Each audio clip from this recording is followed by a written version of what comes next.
Welcome to Art Unbound. Today, we have a trailblazer in the world of mixed media art, Keith Zenda. He's here to talk about a unique twist on traditional painting, using wool and glue to create stunning, textured works. Keith, welcome to the show. It's great to have you here. Thank you for having me. I'm excited to share this journey. It's been a lot of fun experimenting with wool. I think it's safe to say my studio has never been fuzzier.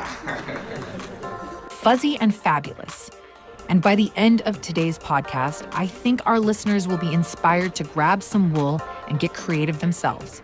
But before we dive in, I hear we'll even get a live demonstration later in the show.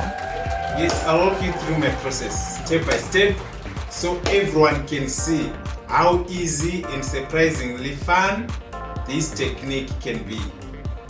So, Keith, let's start at the beginning. What sparked this idea of using wool and glue in your paintings? It's not something you see every day. It all started with curiosity. I've always loved experimenting with textures, but I wanted something affordable, lightweight, and easy to transport. Wool checked all the boxes, and it also brought a unique textile quality to the pieces. Plus, it's just funny to work with. Wool as an art supply. Who would have thought? But I imagine it wasn't all smooth sailing at first. What were the challenges? Oh, plenty. At first, the wool wouldn't stick properly, or it would clump in weird ways. I went through so much glue, it was like a baby dye project. But after some trial and error, I figured out the right balance. Now, it feels like second nature. Well, I'm glad you stuck with it. Pun intended.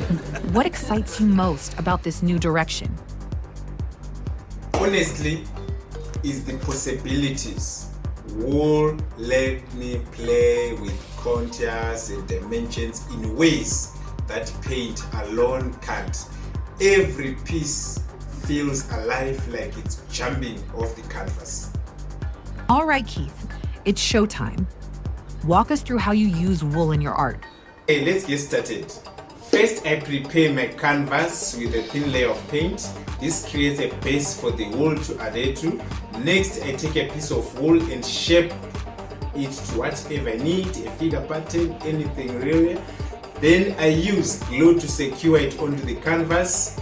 After that, I layer oil paint over and around the wool to bend it in and bring it to life. Wow, that sounds simple enough. I love how tactile this process is. Listeners, imagine Keith shaping a little wool figure right now. It's like sculpting on a flat surface. Exactly. And the best part is you can keep layering and building textures. Wool adds a 3D quality that is really eye-catching. So, you're literally giving your art some fluff. Exactly.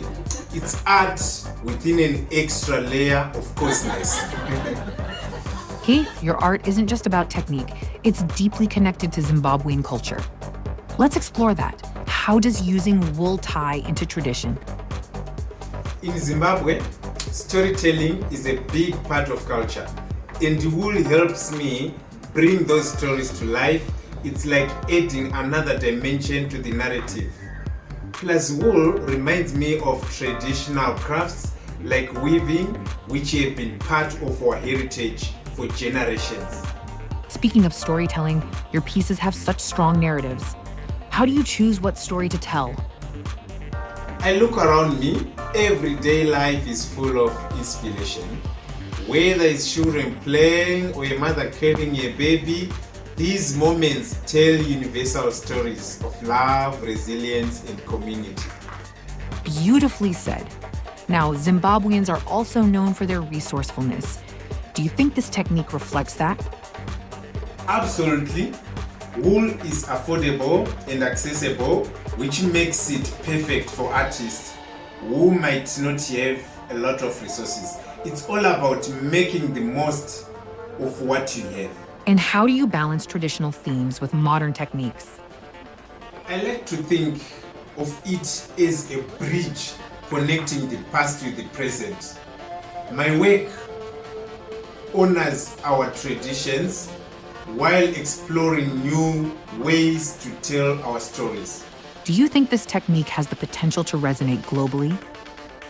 Yes, art is universal, and I believe this technique can speak to people everywhere while staying rooted in Zimbabwean culture. Keith, let's talk about community. How do you see this technique benefiting young or underprivileged artists? It's a game changer. Wool is clean, easy to work with, and it doesn't require expensive tools. I hope to inspire young artists to experiment and realize that you don't need big budgets to create something amazing. You've also mentioned giving back through art. Can you share more about that? Yes, I'm planning workshops to teach this technique, especially in rural areas. Art can be a powerful tool for empowerment, and I want to help others discover their potential. That's incredible. It sounds like you're creating a ripple effect, one artist at a time.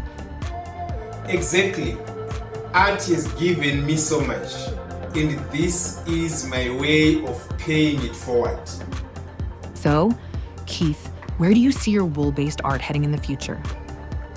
I would love to scale up, maybe create large installations, or even collaborate with international artists. And of course, I want to keep teaching and inspiring others to explore this technique. Big dreams, and I have no doubt you'll achieve them.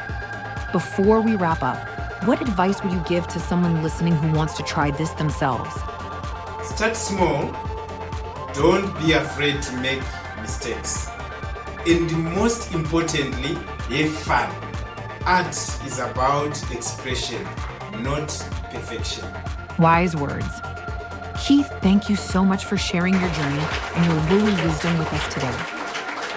Thank you for having me.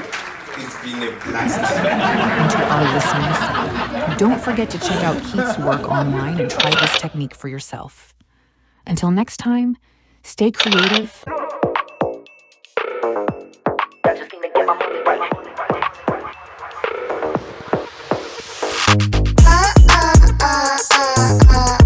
Fucked up for the night. Just need to get my money right. You fucked up for the night. I know if I ever see the light, I'll be up in the club and it's so alright. I'll be fucked up for the night, pouring it up and dance to the vibe. I know if I ever see the light, I'll be up in the club and it's all alright. I'll be fucked up for the night, pouring it up and dance to the vibe. I know if I ever see the light.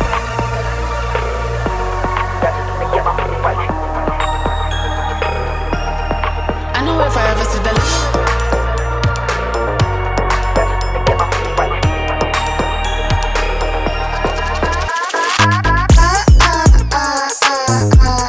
We fucked up for the night.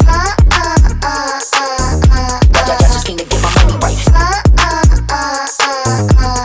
We fucked up for the night.